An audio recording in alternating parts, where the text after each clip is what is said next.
Holly, hi. Look, I don't really want to be talking to you right now, but I don't really have any other choice. I need to confirm something from you, and the easiest way is to do it directly. Trying to go through David is like talking to a brick wall sometimes. Oh, hey, Vicky. Yeah, I know, lol. Sometimes when I know that he isn't listening to me and that he's far off in his thoughts, I'll ask for something ridiculous and crazy, which he always agrees to. And then when he snaps back into being aware of his surroundings and people, he'll ask me what he agreed to, and I won't tell him just to wind him up, lol. I see. So what you're telling me is that you often take advantage of my son to get whatever it is you want, as he's often deep in thought and can't process whatever inane thing it is you're requesting at the time. Have I got that right? Huh? Oh, no, not at all. You don't need to worry about it seeming like I'm bullying him or taking advantage of him or anything. Everything I ask is always just small and innocuous. Like, the other day, I asked him if he would buy me these really nice shoes that I've been looking at for ages. Obviously, I wouldn't actually make him buy them, though. And I always tell him what I asked eventually, if he doesn't remember. So, you don't need to worry that your son is being taken advantage of. I would never do anything like that to him. It's just kind of like a little teasing game between the two of us. Okay, great. I didn't really need all of that info. I'm not stupid. I understand the concept of couples having their own little jokes and that they aren't being horrible to each other.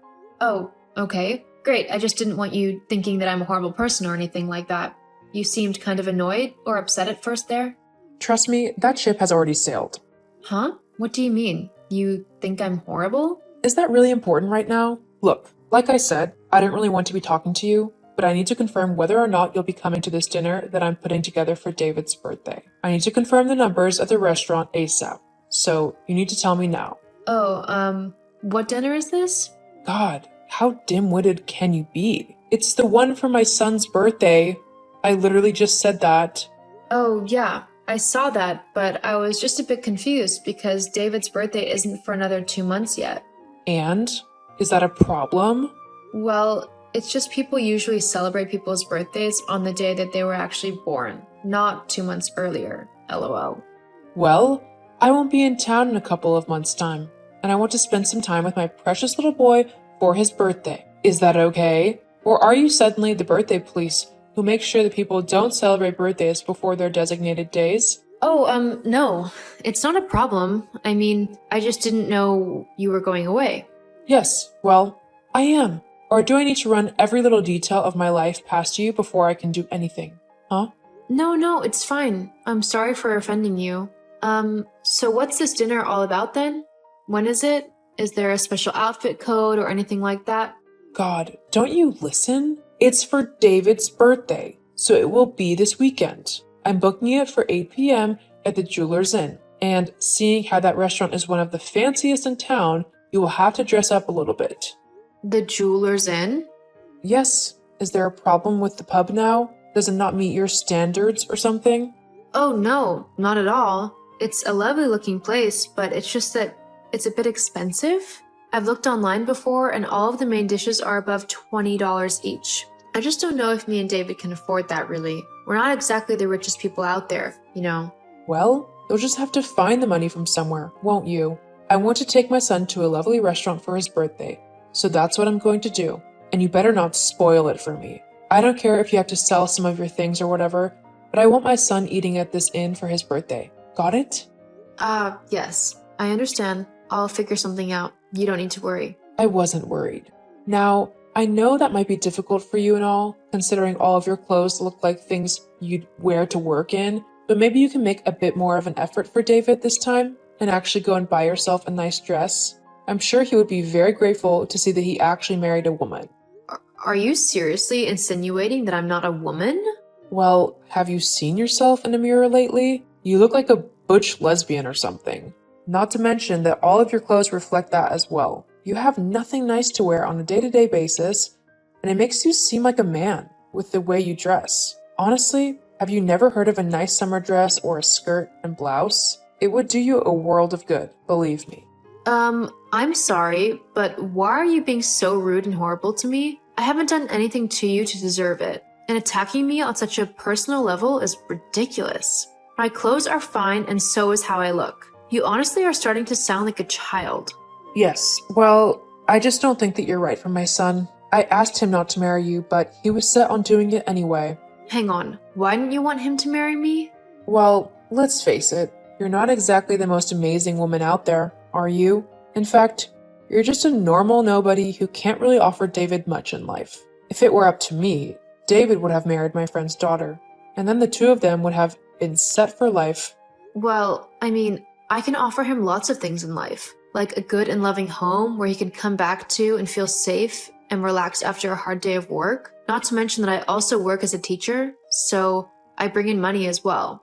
We share all of the costs in life, so I help out a lot actually. And yet you're still on such a meager amount of money? How sad. Let's face it, you're just a burden to David. Without you, he could have done so much more and achieved so much. Oh well, I guess I'll just have to hope that his children will take after him. That way I can help steer them in the right direction in life. Okay, first of all, me and David would be the ones who decided what happened with our children if we had them. You know, being the actual parents and all, we would be the ones who decided what school they went to, what they were allowed to eat and drink, and what they would be taught at home. Being their grandparent, you would have to follow our rules concerning our children, and if you tried to subvert what we asked of you and tried to teach our kids stuff we didn't like, then you would lose your privileges to see them. You can't do that. I would be their grandmother. I have every right to see my grandchildren. No, you have the right to see them if me and David tell you that you have the right to see them. That is all. Why you? Look, I really don't want to talk to you right now. So just put me down as yes, I'm coming to the meal. I know the details, so we can end this conversation here now. Goodbye.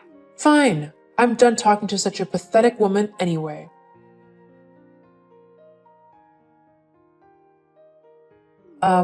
Is there something that you want to tell me? Huh? Vicky? What are you on about? Why are you messaging me? I will ask again. Is there something you want to tell me? What? No. There's nothing that I need to tell you. Besides, you're the one who messaged me, so clearly you're the one who wants to say something. Yes, actually, I do want to say something. Well, hurry up then. I don't have all day. Oh, I will take my sweet time with this conversation. How dare you not tell me that you can't have children? Whoa. Wait a second. What? You heard me. I know that you are infertile. How dare you not say anything to me about it? I bet you blackmailed David not to tell me either, didn't you? My son would have told me otherwise. He would have come straight to me and asked for my help in this matter. But no, you told him not to say a word. I can't believe what you've done. I am incensed. Okay, back up a minute. Where on earth has all this come from? How did you know what has been happening with me and David? Because clearly David hasn't told you anything considering how you're blaming me and accusing me of making him keep quiet about it. I found out through my friend, Dr. Heiser. Know her? She's the one who actually did your test in the clinic. She told me all about how you and David had gone to her because you were having trouble having a baby, and how she had to give you tests to see if you were infertile or not. She also told me how you got your results back today and how you are the one who is infertile. I can't believe it. You're ruining everything. Is there not one thing that you can do right? I never wanted David to marry you, but I thought, hey, at least she'll give him some kids. That'll be good for something. But you can't even do that. What kind of useless, good-for-nothing woman are you? I mean, can you even call yourself a woman if you can't have kids? Because I don't think so. You're absolutely nothing. You're just worthless. Honestly, the best thing you could do for David now is to divorce him and let him find a woman who is actually good for him. One who can actually give him children. Okay, you need to stop right now. What me and David go through is none of your business. Our situation is completely our business and our business only. You have nothing, I mean nothing to do with this at all. And for you to attack me like this, God, I can't believe you. Excuse me? You heard me. This is an incredibly difficult time for me and David, and yet here you are, blaming me and saying how I should just divorce the man that I love, the one who is actually helping me in this incredibly difficult time. I mean, what is wrong with you? How cruel can one person be that they immediately start spewing vitriol at a woman only a few hours after she finds out that she can't have children? Do you think that I want to be infertile? Do you honestly think that I don't want children? I have dreamt of having kids since I first met David. I thought that he would be the perfect father, and it was a dream of mine for us to raise a family together. So I really don't need you attacking me right now. Got it? Just leave me alone. Oh, and by the way, you can tell Dr. Heiser that I will definitely be going to my lawyers about her breach of confidentiality. Telling you about mine and David's issues is a massive breach of confidence. She'll be dealing with my lawyers soon enough. Are you threatening my friend? That's not very nice, is it?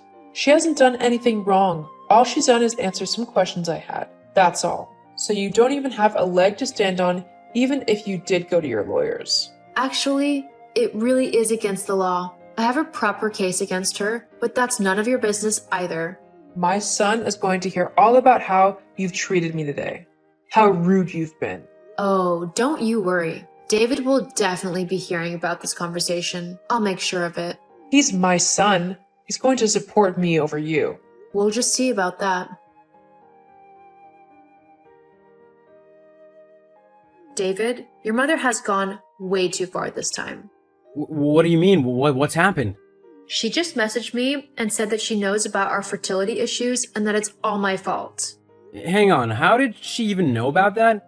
Apparently, our doctor is a friend of your mother's, and she told her all about our issues. That's completely against the law. She can't do that. It's doctor-patient confidentiality. Yeah, I know, but it's too late now. She's told your mom and our issues, and she went off on a massive rant saying that I should divorce you so that you can find a real woman who can give you kids, and you two can live happily ever after. Whoa, what? Now she wants you to divorce me? Yep, apparently I'm not a woman because I can't have kids. She did not say that. Right, that's it. I'm gonna have a word with her, a very stern word.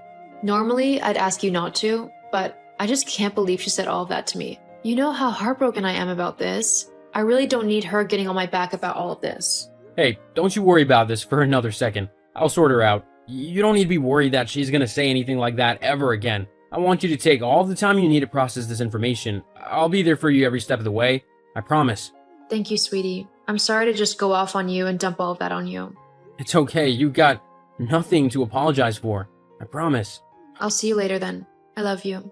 I love you too.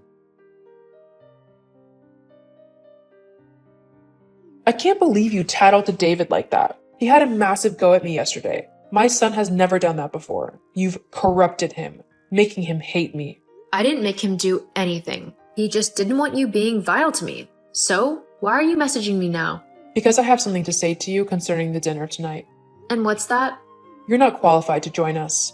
This dinner is exclusively for family members. Your husband and son are currently with me. Huh? Yeah, after hearing how you treated me yesterday, David was appalled, as you probably know after he talked to you. Anyway, he told his dad what you said, and John was equally as appalled. They decided that instead of the dinner tonight, they wanted to spend the day in a relaxing atmosphere. Both me and David can't be dealing with your horrible vitriol. So, John came over and we're having a little lunch. Then, me and David are going to go away on a little vacation and just mourn together. It's what we need. But that's not fair. I should be there too. No. In fact, David and I have decided that we want nothing to do with you. What do you mean? After how you treated me, we have decided that we don't need someone so toxic in our lives. Someone who would so willingly blame me for something that isn't my fault. But... Goodbye, Vicky. Don't contact me again. Wait.